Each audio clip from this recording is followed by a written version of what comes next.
He took 6 years of my life, our home, and every penny in our accounts. He vanished like a ghost, leaving only his mother's satisfied smile and a termination email. They thought they had destroyed me. They thought I was just a useless doll. They never expected that I still had one name left in my contacts, a man I swore I would never call again.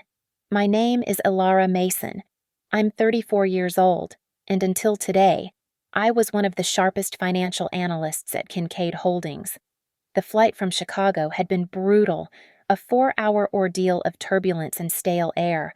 All I wanted was to kick off my heels, pour a glass of wine, and complain to my husband, Liam, about my clients.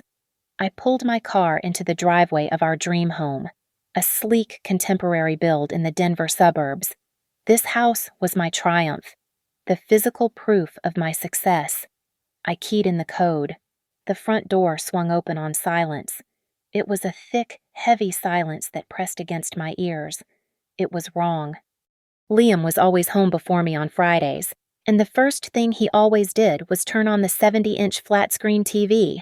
The rumble of a game or a movie was the constant soundtrack of our evenings.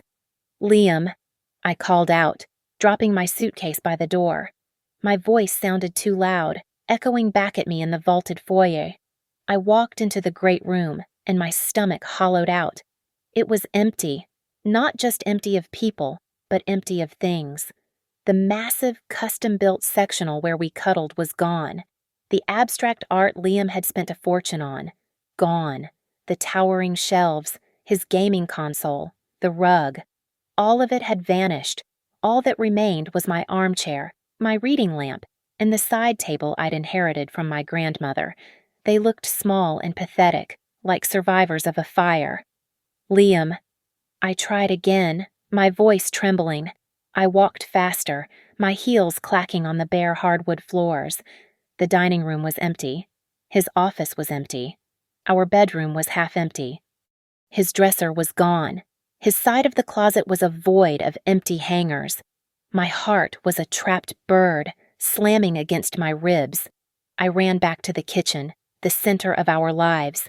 On the gleaming white marble island, our comm station for bills and keys, there was only a single small piece of paper, a yellow refrigerator note. "I'm sorry. Don't look for me." The words didn't make sense. I read them again and again. My breath caught in my throat. This wasn't real. It was a prank, a horrible, cruel prank. Panicked. I fumbled for my phone. I pulled up our joint bank account. My fingers were slick with cold sweat. The app loaded. Balance $0.00. I stared. I refreshed. Zero. I checked the transaction history. One single massive withdrawal, made 2 hours ago. Over $80,000. Our life savings. My entire paycheck, which had just been deposited this morning. Gone. No, no, no. I whispered the word. I dialed Liam's number. My hands were shaking so hard I had to press the phone against my ear with my shoulder. "The number you have dialed is not in service." I dialed again. "The number you have dialed is not in service." I didn't know who else to call. I called Margaret, his mother, Margaret Kincaid, a woman who looked at me like I was something she'd scraped off her shoe. She was cold, precise, and hated that her son had married me. A woman who actually worked for a living. She picked up on the second ring. Margaret Kincaid. Her voice was crisp, almost cheerful.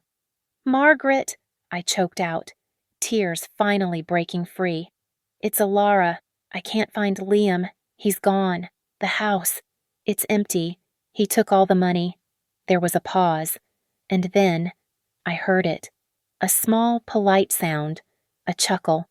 Margaret Kincaid was laughing. "Oh, Ilara, dear," she purred, the false sweetness in her voice more terrifying than any anger. "I thought he would never find the courage. He finally realized his worth." "He deserves better. Don't you think? Good luck?" The line clicked. She had hung up. I stood there, frozen, the dead phone still pressed to my ear. The world tilted. "He deserves better." The cruelty of it was a physical blow. Just then, my phone buzzed in my other hand with a notification of a new email. The sender was automated. HR at Kincaid Holdings. Subject notice of immediate termination. I opened it. My access codes were revoked. My employment was terminated, effective immediately, for breach of fiduciary duty. In the span of 10 minutes, standing in the echoing shell of my home, I had lost my husband, my house. I would soon learn he hadn't paid the mortgage in 3 months every dollar I had ever saved. And my career. I was 34 years old, and I had nothing. I couldn't breathe in that house.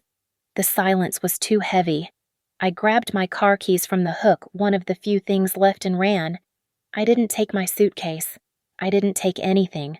I just drove. I didn't have a destination. I just drove until the manicured lawns of the suburbs turned into the concrete and glass of downtown Denver.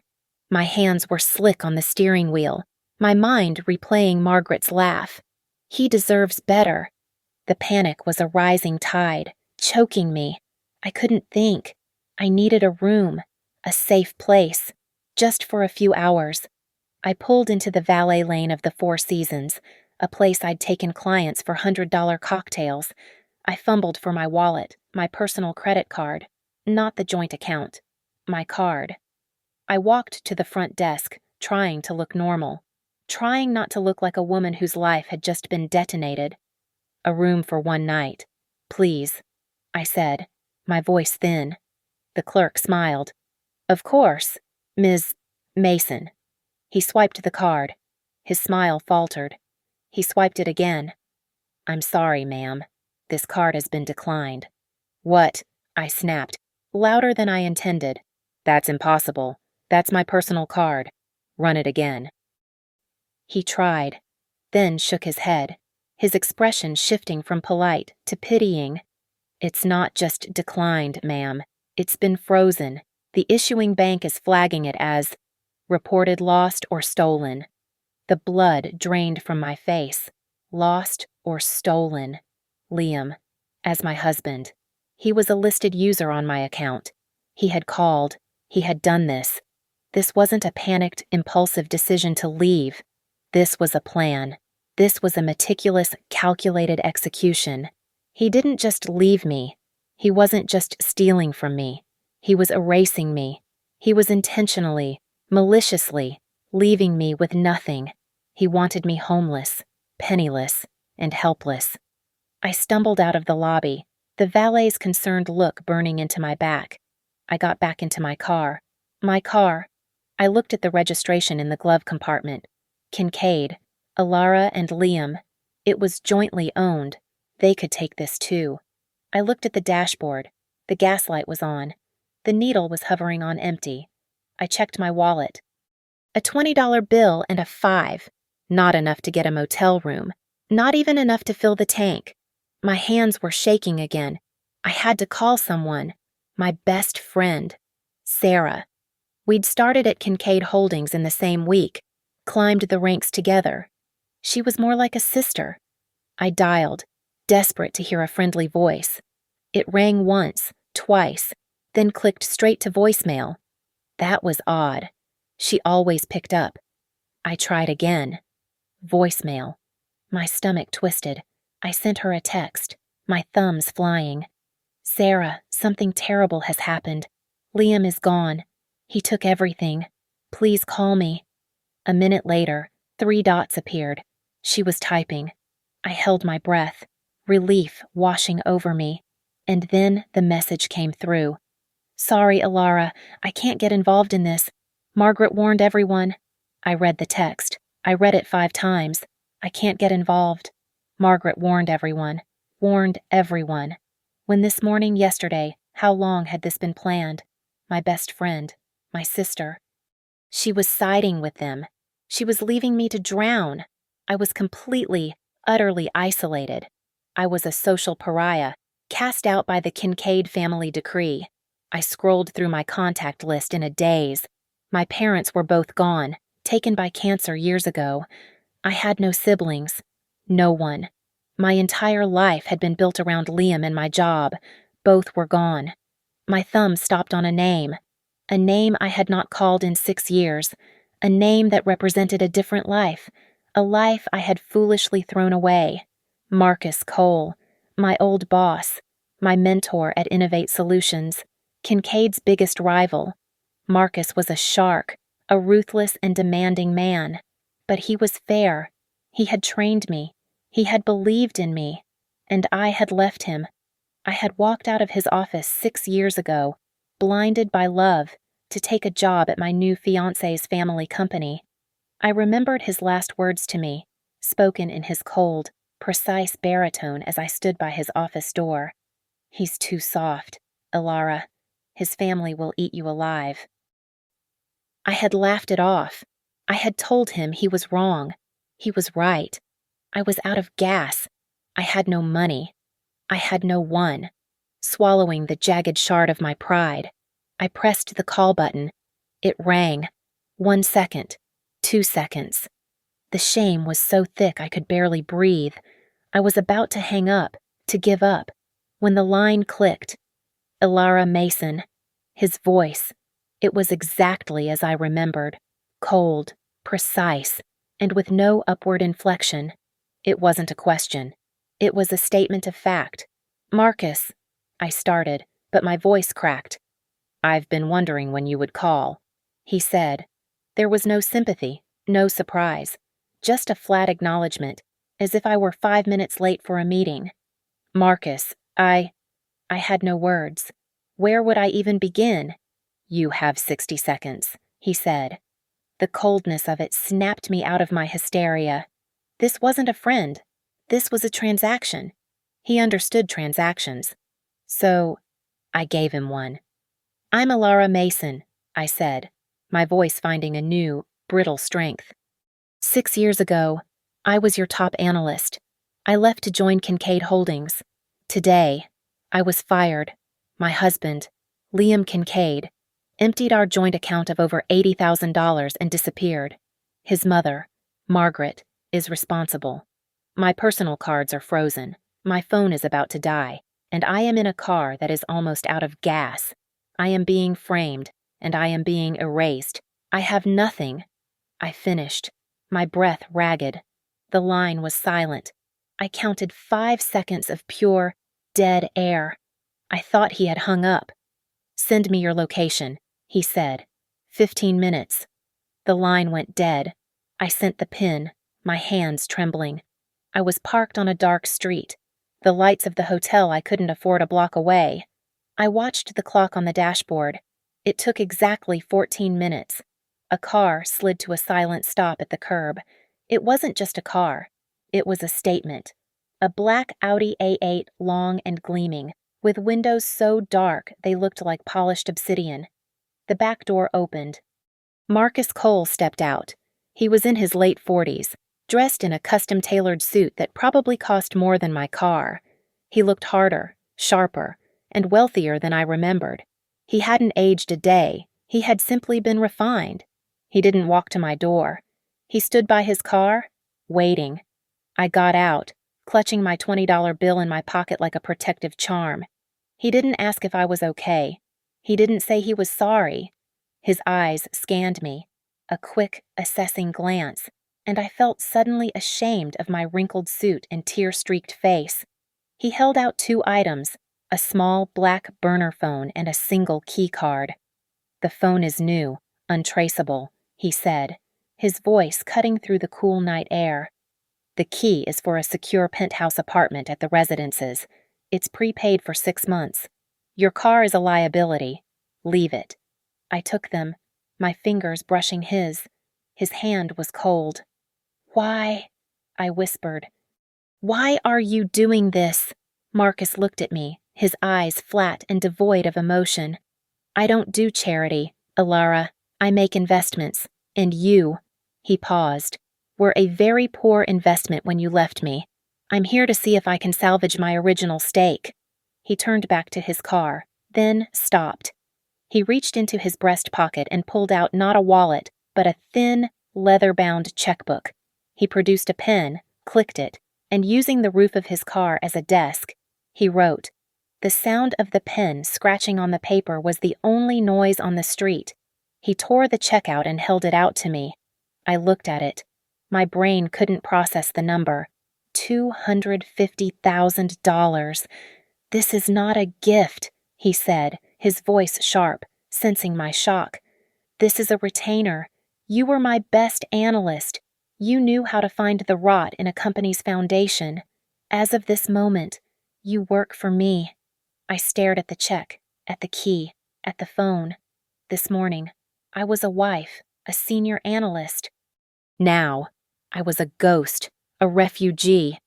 My assignment, I asked, my voice barely a whisper, but it carried in the silence between us. A thin, cold smile touched the corners of Marcus Cole's mouth. It didn't reach his eyes. Your assignment, Alara, is to dismantle Kincaid Holdings. I want you to find the rot. I want you to take back everything they took from you, and in doing so, you will take back everything they took from me. The hot water was so scalding it felt like it was peeling my skin off, but I didn't care.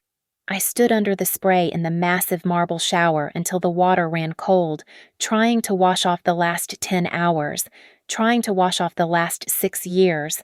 When I stepped out, a set of clothes was laid out on the bed in one of the guest rooms, a black silk blouse, dark gray trousers, new undergarments, all my size, all expensive, anonymous, and powerful. Marcus Cole didn't miss a detail. He was waiting for me in the main living area, a 2-story expanse of glass overlooking the city of Denver. He wasn't drinking.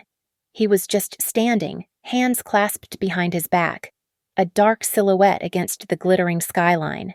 He had given me a new phone, a place to live, and $250,000. Now, he was going to tell me what it would cost. He spoke without turning. Kincaid Holdings wasn't always Margaret's. It was ours. I wrapped the plush robe tighter around myself. Ours, mine and Arthur's. He turned. His face was a mask, but his eyes were hard. Liam's father. Arthur Kincaid and I were best friends. We met in college. He was the dreamer, the creative genius with a million ideas. I was the one who knew how to turn those ideas into money. We built that company from nothing. Alara, 2 kids in a garage with a big idea. He walked over to a bar and poured 2 glasses of water, handing one to me. We were partners in everything. Then, 10 years ago, he died. I know, I said softly. The boating accident. Liam. He never talked about it. Marcus let out a short, harsh laugh that held no humor. An accident. That's what the report said. A freak wave. Arthur was meticulous. He was the safest man I knew on the water, but he was dead. And Margaret, the grieving widow, inherited everything. He took a sip of water. I suspected her from the beginning. There was no proof, just a feeling, a wrongness to it all. But I was grieving my friend. I wasn't thinking like a businessman. She was... What did she do? 3 days after the funeral, Marcus said, his voice dropping to a near whisper. While I was still trying to write a eulogy, her lawyers called me into a meeting. She found a clause, a tiny, insignificant-looking clause in our partnership agreement. Arthur had put it in to protect his family, a buyout option in the event of his death, and she used it. She twisted it into a weapon. His grip on the glass tightened. She forced me out. She offered me 1/10 of my share's actual value, a fraction, an insult. I told her I would see her in court. I told her I would burn the company to the ground before I let her steal it. He paused, and the look on his face was one I had never seen before. Pure, unadulterated hatred. Her lawyers smiled. They produced a file. False allegations. Manufactured evidence of embezzlement. Smears on my character. They had been working on it for months, while Arthur was still alive. She threatened to release it all to the press, to our investors. If I didn't take the deal, she would ruin me publicly, drag my name through the mud, and drain my accounts in a legal battle I couldn't win. She gave me 24 hours. He had been checkmated. He was kicked out of the company he had built. He was financially destroyed. She thought I would crawl away and die, he said. And for a while, I almost did.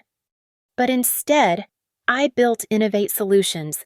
I spent 10 years, Ilara, 10 years, rebuilding my empire from the ashes of the one she stole. And I did it for one singular purpose: to watch her world burn. He stepped closer, his gaze pinning me. She thinks you're a weakness. Liam's soft-hearted, emotional wife. An easy target to frame. She underestimated you, Ilara. I never did. He was standing right in front of me now. She thought you were a doll, but I know what you are. You're an analyst. You've been inside that company for 6 years.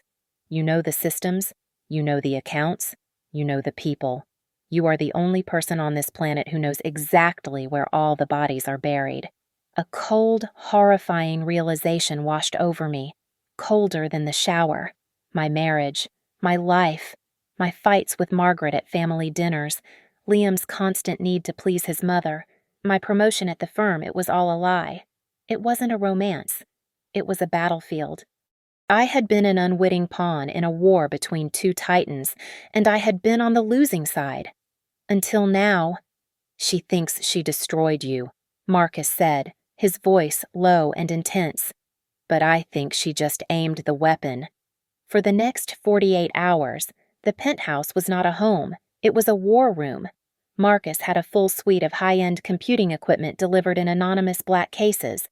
I was set up with a new identity, Helena Stone, complete with a temporary digital footprint that gave me access to the darkest corners of the financial web. The anger and the grief were still there, but I did what I had always done under pressure. I compartmentalized. I packed the emotions away in a locked box and let the analyst take over. The analyst didn't cry. The analyst hunted for patterns. My first question wasn't where Liam was, but why. Liam was soft. He was a follower. He wouldn't have come up with a plan this complex or this cruel on his own. He was a puppet, and Margaret was pulling the strings. But why now? Why this way? It was time to see what I had been missing. My credentials at Kincaid Holdings had been revoked, but they hadn't been thorough enough. They had locked the front door, but as a senior analyst, I had built my own back door. A secure, encrypted port I had created for remote access during my Chicago trip. A little vanity project they didn't know about. I plugged into the server. I was in. I didn't look at personnel files or HR records. I went straight for the numbers. The numbers never lie. I spent the first day buried in balance sheets, profit and loss statements, and quarterly projections. What I found made my blood run cold. Kincaid Holdings wasn't just struggling. It wasn't just having a bad quarter. The company was dying. It was hemorrhaging cash. A series of disastrous acquisitions over the last 18 months, deals I had advised against but had been overruled on by Margaret, had crippled them. They were leveraged to the hilt, drowning in debt. They were on the verge of total, catastrophic bankruptcy. They had maybe 6 weeks, 8 at most. This changed everything. Margaret wasn't just being cruel. She was being practical. This was a liquidation. I dug deeper, following the money trail. If the company was dying, where was the cash going? It had to be moving somewhere. I found it in a budget line item so small I had always overlooked it. A discretionary fund for new business development. It was a rounding error, or it was supposed to be, but the expenditures from it in the last 6 months were astronomical. Millions of dollars, all funneled into a single internal project I had never heard of, the Phoenix Fund. I pulled up the project's charter. On the surface, it was a venture capital fund, Margaret's pet project, supposedly investing in cutting-edge green technology. It was all bullshit. I started analyzing the transactions. The money wasn't going to startups. It was being routed through a complex series of shell corporations, offshore accounts, and blind trusts. This wasn't an investment. This was a wash. It was a sophisticated, brilliant money laundering scheme designed to suck every last liquid asset out of Kincaid Holdings before the creditors came knocking. Margaret was intentionally gutting her own company. She was stealing from her investors, her partners, and her employees, planning to declare bankruptcy and walk away with a fortune.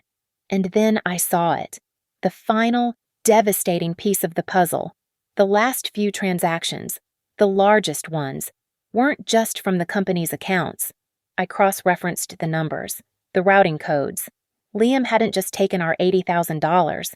That was just his seed money. He had been the final step in the plan. He had been the one to authorize the transfer of the last $10 million from the Phoenix Fund's holding account to an untraceable account in the Caymans. He hadn't just left me.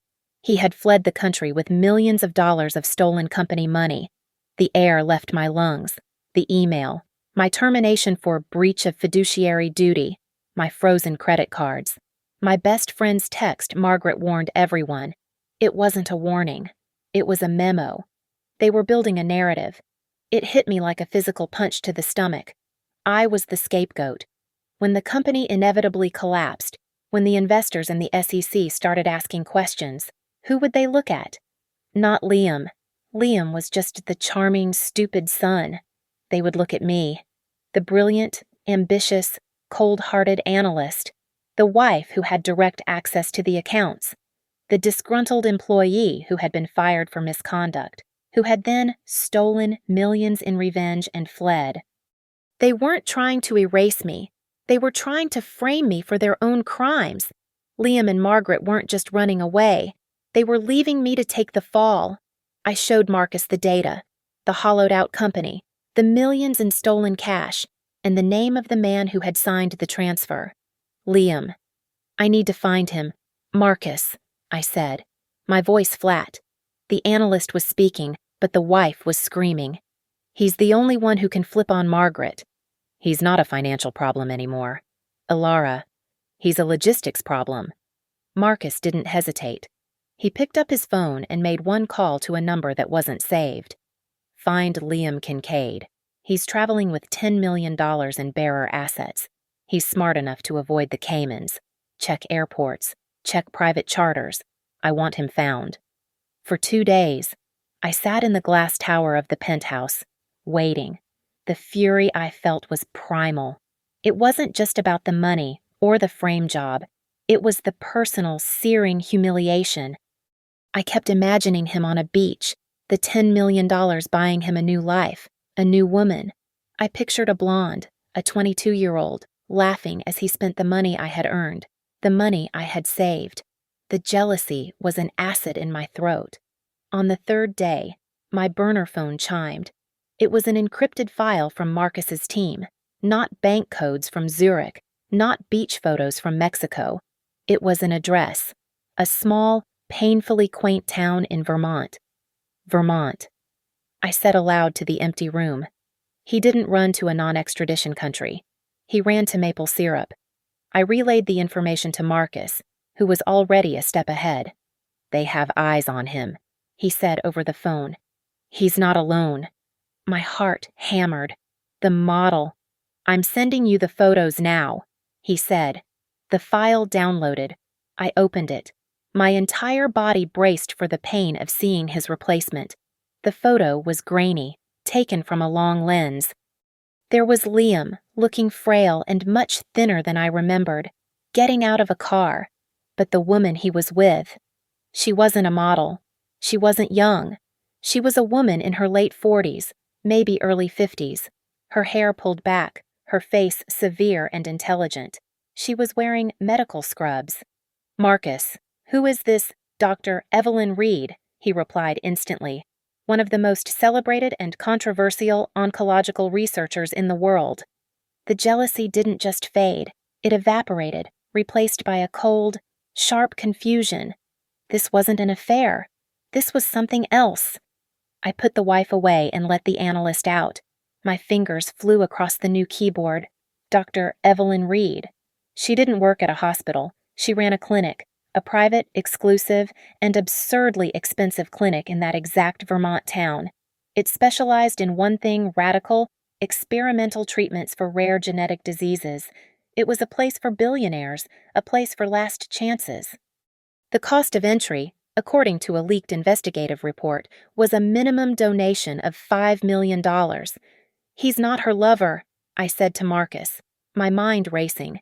"He's her patient." "Get me proof," he ordered. Her clinic's network was a fortress. It was designed to protect the privacy of the world's most powerful people. It took me 4 hours to find a vulnerability, another 2 to exploit it. I wasn't looking for financials. I was looking for medicals. I slipped past the firewall, into their patient database. And there, nestled between a Saudi prince and a tech CEO, I found him, Kincaid. Liam. I clicked on the file. The room spun. He wasn't running from me. He was running from death. Liam had been diagnosed 6 months ago with a rare, aggressive form of hereditary cancer, the same disease that had killed his father. I pulled up the file on Arthur Kincaid.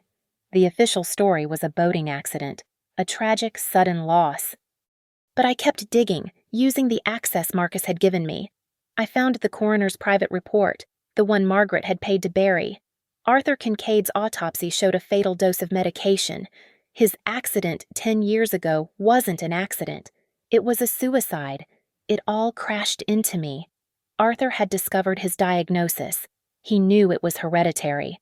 And rather than face it, rather than tell Margaret, he had taken his own life. Liam, his son, was now facing the same genetic death sentence. But he wasn't his father. He wasn't giving up. He had stolen the money. My money. His mother's money. Not to buy a new life of luxury, but just to buy a life. He was paying Dr. Reed for a miracle, his last and only hope. And he had done it all while knowing his own mother, the woman who had laughed at my pain, would rather watch him die than spend a single dollar of her stolen fortune to save him. I called Marcus. My voice was hollow, stripped of all emotion. "He's in Vermont. He's a patient." "He's dying, Marcus. The same way Arthur did. It's a genetic cancer. Arthur didn't die in an accident. He killed himself." The line was silent. For the first time since I had known him, Marcus Cole had no immediate, calculated response. When he finally spoke, his voice was different, a low, guttural sound I had never heard before. "Suicide. The bastard. He never told me. He was afraid," I whispered, staring at the files on my screen. "He was afraid of Margaret." I hung up, but I couldn't move. A thought, cold and venomous, was coiling in the back of my mind. Something was wrong. Something was still missing. Why would Liam, so desperate to survive, steal from her? He knew how powerful she was. He knew she would hunt him. He would have been better off begging her, pleading with her. Unless he knew she wouldn't help. He knew she would let him die. Just like she let his father die. But that still wasn't enough. Margaret was a monster, but this felt bigger. I went back to the data, the Phoenix Fund. My analyst brain, now free from the fog of jealousy, was screaming at me. I had stopped too soon. I had seen the shell companies, the green tech investments, and assumed it was a simple, if massive, money laundering scheme. But it wasn't. I started again, this time ignoring the transaction amounts and focusing on the names of the corporations she was sending money to. Viridian Dynamics, Biogen Resourcing, Phoenix Genetic Solutions. They sounded clean. They sounded like the future. I ran them through a different database, one that tracks scientific publications and patent filings. My blood turned to ice. They weren't green tech. They weren't investing in solar panels or wind turbines. They were niche, highly secretive biopharmaceutical labs, and they all specialized in one, terrifying field human genetic replication and modification. I stared at the screen, not wanting to believe the pattern that was emerging. I pulled up the file on Liam's cancer again. I read the medical description. Then I looked at the research patents filed by Phoenix Genetic Solutions. They were a match. It wasn't a coincidence. The full, horrifying truth slammed into me. Margaret Kincaid knew about her husband's genetic disease. She knew it was hereditary. She knew her only son had a 50% chance of carrying the same ticking time bomb. The Phoenix Fund wasn't a retirement plan. It was a research and development project. Margaret wasn't just laundering the money. She was using it. She was secretly funding all of this research, not to cure the disease that had killed her husband, but to understand it, to isolate it, to own it. She wasn't trying to save her family. She was trying to weaponize its flaw. I felt a wave of nausea so profound I had to grip the desk. She saw this genetic tragedy not as a curse, but as a potential asset. A biological weapon she could control, replicate, and one day sell to the highest bidder shadowy governments, rogue corporations, terrorists. Her husband hadn't been a man she loved. He was specimen zero. Her son, Liam, the man I had slept next to for 6 years, was specimen one. Liam's escape. It wasn't just about the money. He must have found out. He must have realized what she was doing. His disappearance hadn't just bankrupted the company. It had stolen her primary research subject. She needed him close. She needed him to be monitored. His escape had ruined her life's work. And then I remembered the phone call. That cheerful, polite chuckle. Margaret's smile. I had been wrong about that, too. She wasn't smiling because Liam had finally left me. She was smiling because I had called her. I had delivered the news that her asset was finally in the wind. She hadn't been able to hunt him while he was under her roof, playing the part of the loyal son.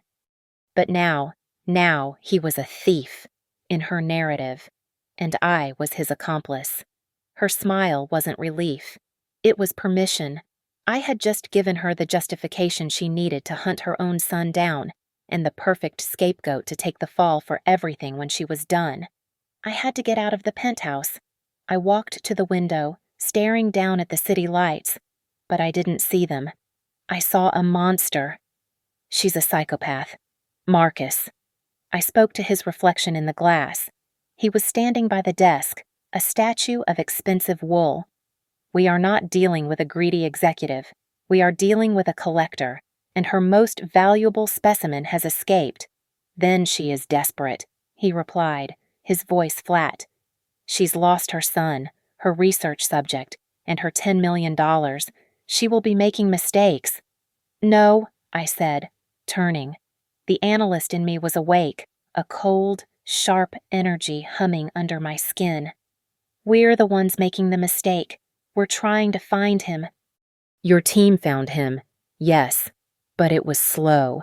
She's been hunting him for months, with an infrastructure built on lies and stolen money. She's the predator. She's better at this than we are. Marcus regarded me, his expression unreadable. What are you proposing? We stop hunting, I said, and we become the bait. We don't need to find Liam. We just need to make Margaret move. And when she does, she'll lead us right to him.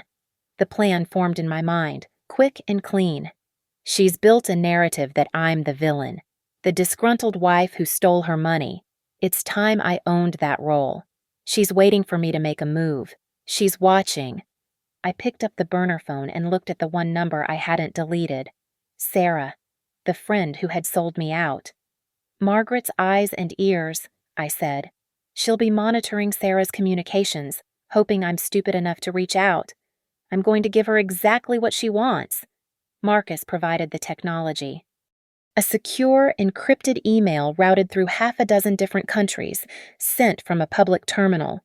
It would be untraceable by her, but it would look like it came from me, the fugitive. I sent it to Sarah's private email. I knew she was so terrified of Margaret that she would forward it within 5 minutes. The message was short. It was arrogant. It was the voice of a woman who thought she had won. I have him. He's safe, but his treatment isn't cheap. The Phoenix Fund is full. I want $50 million. You will bring it. You'll get your son back.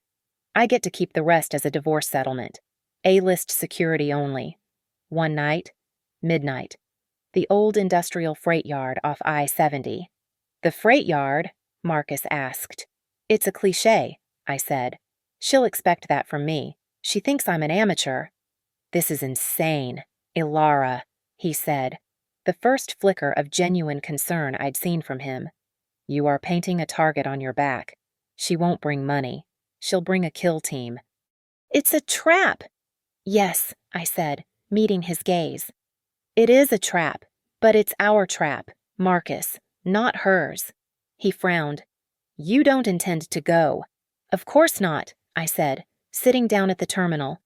"I'm not an amateur. Margaret Kincaid is a sociopath, but she's not stupid. She will never show up at that warehouse.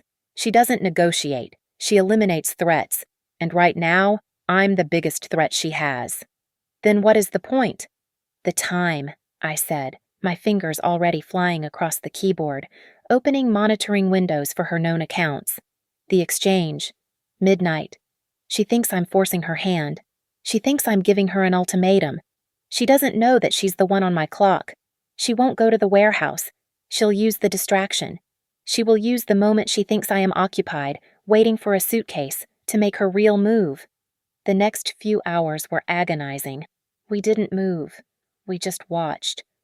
We watched the dark web. We watched private charter logs. And most importantly, we watched the offshore accounts associated with the Phoenix Fund. 11:58 p.m., nothing. 11:59 p.m., nothing. The clock on the wall clicked over to midnight, the exact moment of the phantom exchange. "There," I whispered. It wasn't a transfer for $50 million. It was a charge, a massive one. A $3 million wire transfer from one of Margaret's insulated personal accounts, not the corporate one. It wasn't going to me. I traced it. The beneficiary wasn't a bank.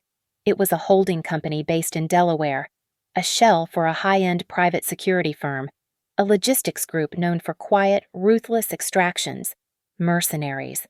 "She's paying them," I said, my heart hammering. "She's moving on him. Right now." "Where?" Marcus was already on the phone with his own team, scrambling a jet. I traced the payment's origin code, the server that authorized it. Margaret wasn't in Denver. She wasn't anywhere near the warehouse. "She's in Vermont," I said, the blood draining from my face.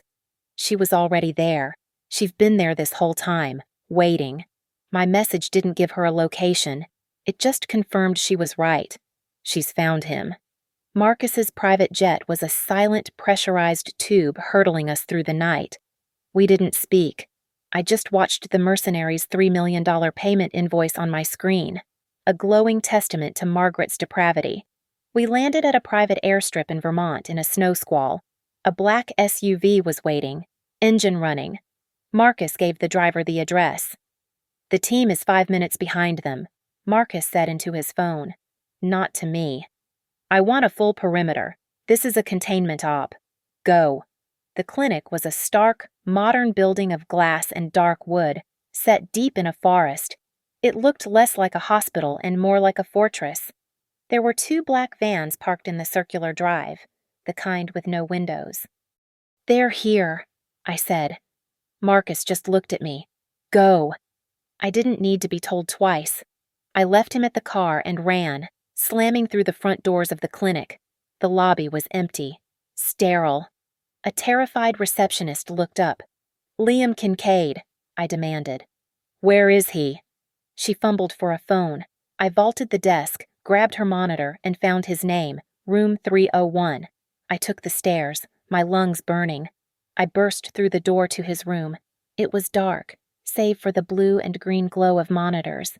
And he was there. The sight of him stopped me cold. This wasn't the man who had left me. This wasn't the charming, handsome husband I had loved. This was a wraith. He was impossibly thin, his skin a pale, translucent gray. He was buried in a tangle of blankets and IV tubes, but his eyes were open. He was alive. He saw me, and his eyes widened, first in disbelief, then in a deep, profound horror. There was no love left, not for me. The only thing I felt was a vast, cold pity. All that betrayal, all that pain, just to end up here. "Ilara," he whispered, his voice a dry rasp. You shouldn't be here." They're coming, Liam, I said, my voice hard, pushing past the pity.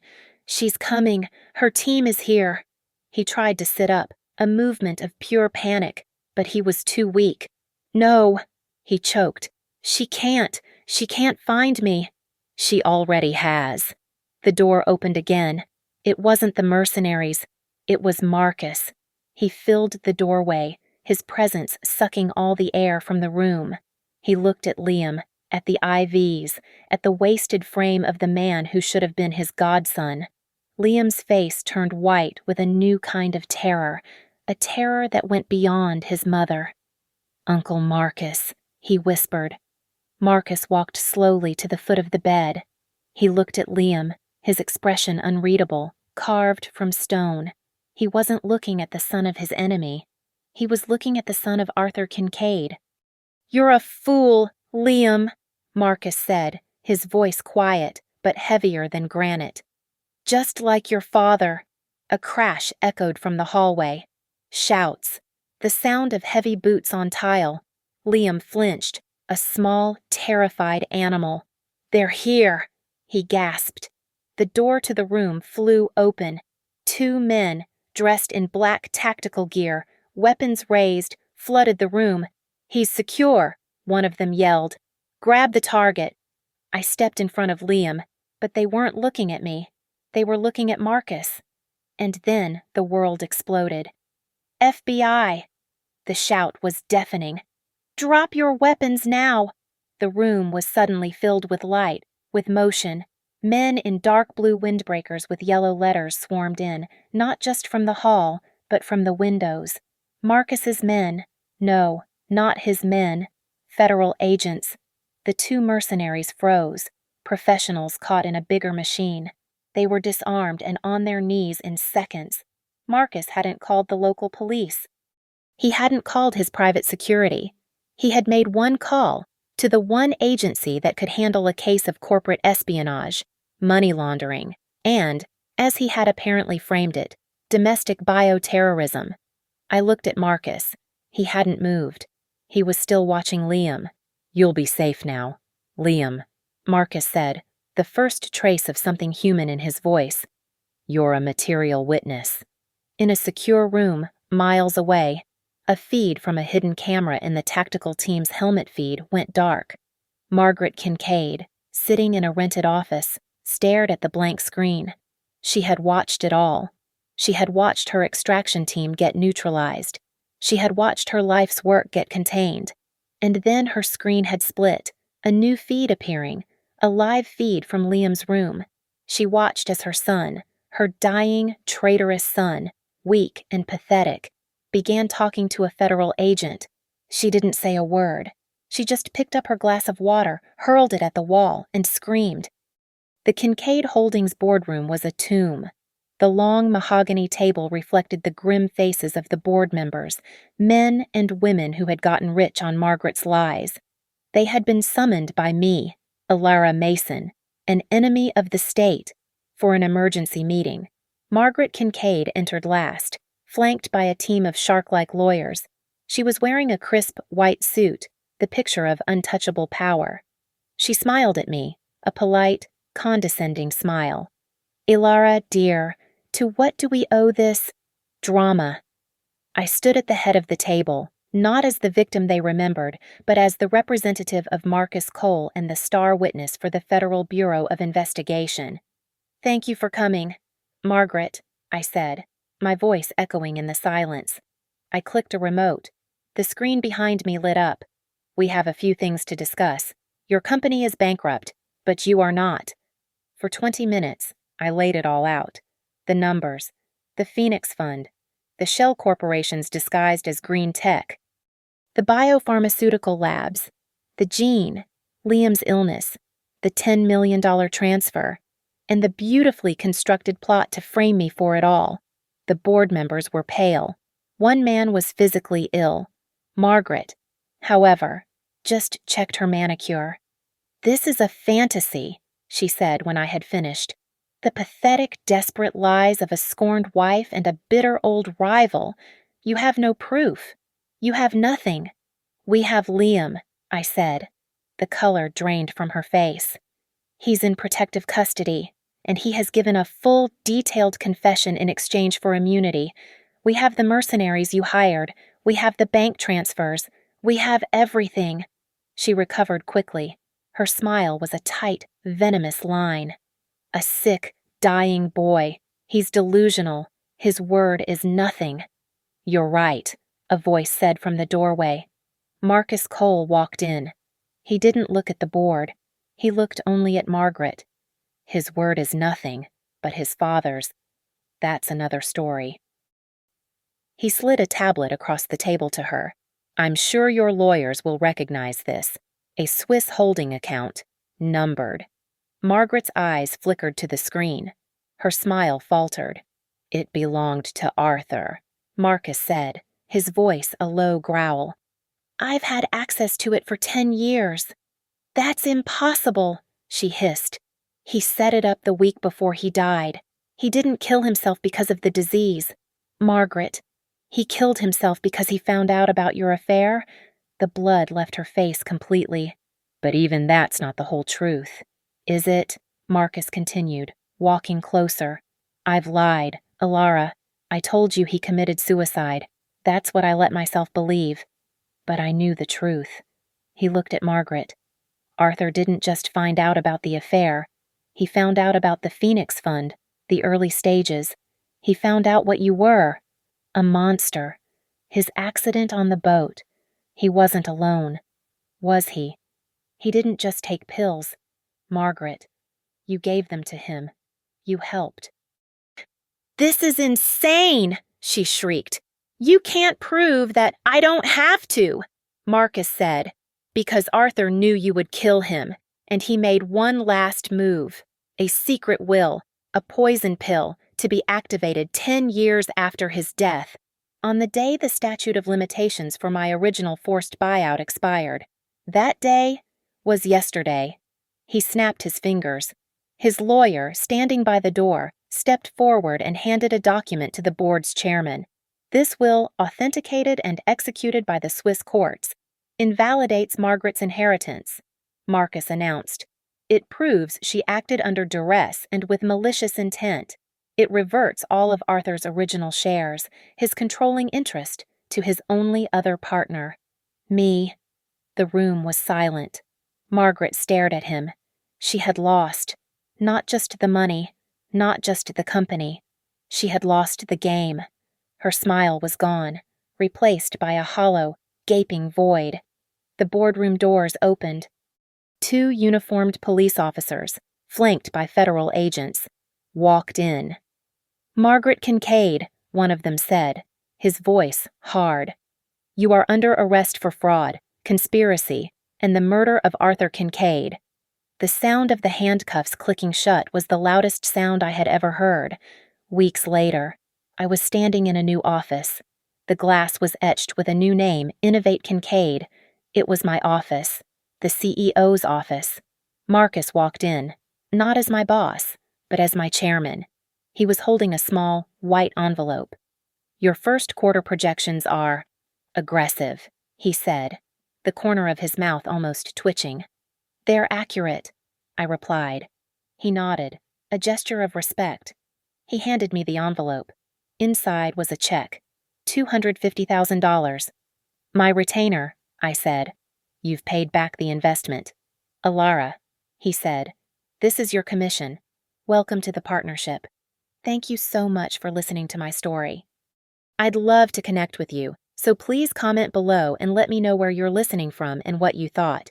Don't forget to subscribe to Lily Revenge Stories, like this video, and hit that hype button to help more people hear this story.